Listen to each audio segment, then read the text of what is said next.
Magandang hapon mga ka-happy hour. Narito ang mga balita para sa MBC TV Network News Update, 2 PM edition. Kadete ng Maritime School sa Calamba, Laguna, patay matapos parusahan ng senior officer.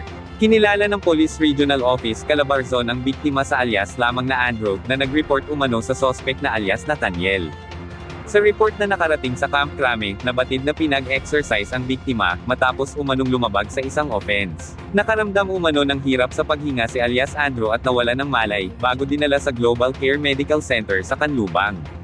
Pero idineklara ng dead on arrival ang biktima na busog umano sa dinner ng maparusahan, hawak na ngayon ng mga otoridad ang suspect. Samantala, Davao City Police Office, nagkaroon ng 3 hepe sa loob ng 13 oras. Ayon kay Davao City Mayor Baste Duterte, politically motivated ang balasahang ito, at nagbabala na nanunood ang mga Davaoenyo. Sa isang pambihirang pagkakataon, nagkaroon ng 3 hepe ng pulisya ang Davao City Police Office sa loob ng 13 oras. 6 na oras mula nang maupong OIC ng DCPO, na-relieve agad sa pwesto si Colonel Lito Patay kahapon. Si Patay ay nauugnay sa madugong drug war ni dating Pangulong Rodrigo Duterte, pasado alas 8 ng umaga kahapon, nang pamunuan ni Patay ang DCPO. Alas 4 ng hapon, nang i-anunsyo naman ang ipapalit kay Patay na si Regional ICT Management Division Head Colonel Sherwin Butil.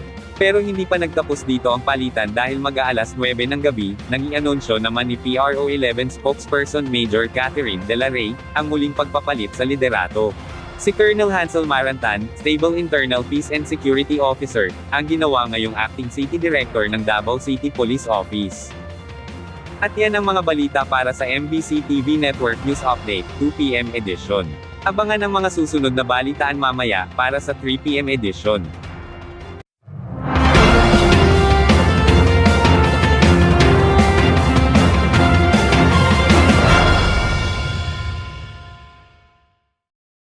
Mga ka-happy hour, kung gusto mong manood ang mga balita sa MBC TV Network News Update, mag-subscribe sa aming YouTube channel, i-like ang aming Facebook page, at i-follow sa aming TikTok account.